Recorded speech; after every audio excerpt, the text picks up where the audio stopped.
পাষাণ মনোরে দয়া পাইয়া খাজা ইসরাইল শাহ। এইভাবে যে মানে না পীরের কথা,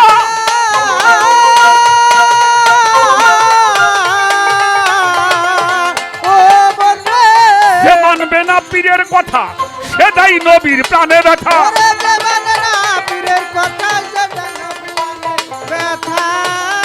যে মানে না পীরের কথা সেটাই নবীর প্রাণে ব্যথা। নবীর জন্য আল্লাহ হয় বেজার গো বাজান, নবীর জন্য গুনাহ খাতা মাফ করাইয়া মর, ওরে গুনাহ খাতা মাফ করাইয়া মর নবীর হাদিস পড়। গুনাহ খাতা মাফ করাইয়া মর, আরে গুনাহ খাতা মাফ করাইয়া মর নবীর হাদিস পড়। গুনাহ খাতা মাফ করাইয়া মর। ছোট বাজারে পলাশ বাবা, আমার কথায় আপনারা বিরক্ত হন? আচ্ছা, কোরআন যদি কিছুর ফয়সালা করে সেখানে হাদিস লাগবে? হ্যাঁ, হাদিসের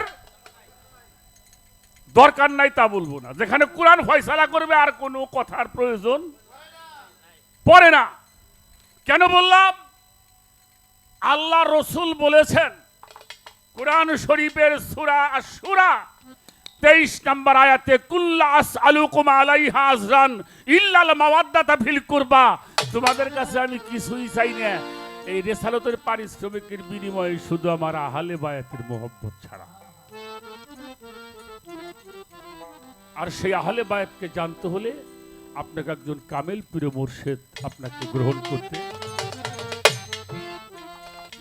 আমাদের দেশে কিছু মানুষ আছে বাবা, আমি বুঝি না, আমার ভুলও হইতে পারে, তারা কয় কিছু কিছু কথা বললে কয় ওটা তো আগের নবী গো, শরীয়ত ছিল। কোরআন শরীফের মধ্যে একটা সূরা আছে বাবা, আমি যতটুকু জানি পড়ছি, আরো থাকতে পারে, 2টা সূরা নাজিল হয়েছে সম্পূর্ণ একবারে। তার একটা হইল সূরা ফাতিহা, যা ছাড়া নামাজ হয় না। হয় যে নামাজি পড়েন সেখানে হইতে। আর একটা সূরা নাজিল হয়েছে সূরা ইউসুফ, এটা নাজিল হয়েছে সেজদার কারণে। ইউসুফ নবী না, ইউসুফ কি? ওনার বাবার নাম হলো ইয়াকুব, তাহলে ছেলেও নবী বাবাও। আমি কি আটো কথা বলতে পারুম? ইউসুফ নবীরে কয় ভাই? 11 ভাই। ইউসুফ রে দিয়ে 11 জন।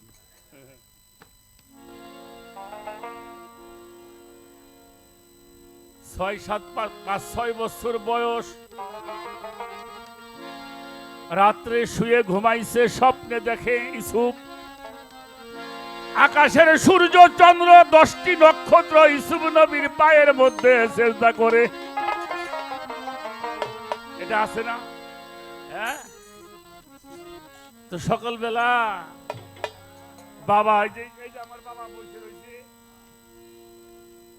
বাচ্চা মানুষ তো, বাবার কোলের মধ্যে বসে মুখের মধ্যে হাতাই দিছে, বাবা বাবা আমি একটা স্বপ্নে দেখছি বাবা। ইয়াকুব নবী কয়, কি স্বপ্নে দেখেছো? বললে, স্বপ্নে দেখলাম আকাশের সূর্য চন্দ্র 10টি নক্ষত্র আমার পায়ের মধ্যে সেজদা করে। সুবহানাল্লাহ বলেন না? ইউসুফ নবীকে বুকের মধ্যে জড়াই ধরে বলছিল, তুই তো একদিন আল্লাহর নবী হবি।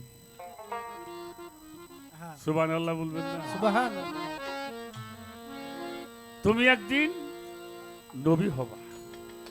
তবে একটা কথা বলি বাবা,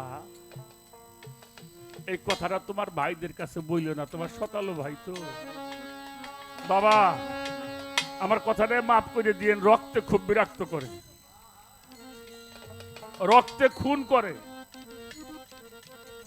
কিন্তু যারা তরিকার ভাই তারা কোন দিন কাউরে খুন করে না,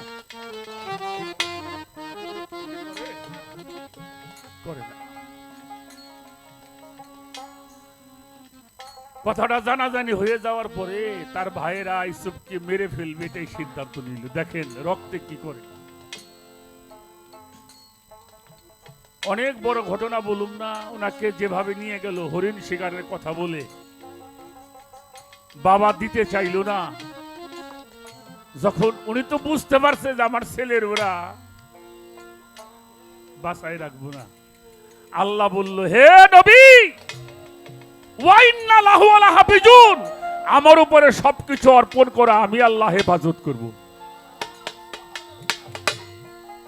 বাবা, আমি আল্লাহর উপরে সবকিছু অর্পণ করতে পারি না, আল্লাহ আমার হেফাজত করলো, দিয়ে দিলেন। দেখেন, ইউসুফ নবীকে কুয়ার মধ্যে ফেলে দিল, দেয় নাই? ইউসুফ নবী বাঁচে নাই। এই জন্য মুরব্বীরা বলতো, রাখে আল্লাহ মারে কে? যদি আল্লাহ রাখে তারা কেউ মারতে পারবে না। বাবা দেখেন, সেই ইউসুফ নবীর কারণে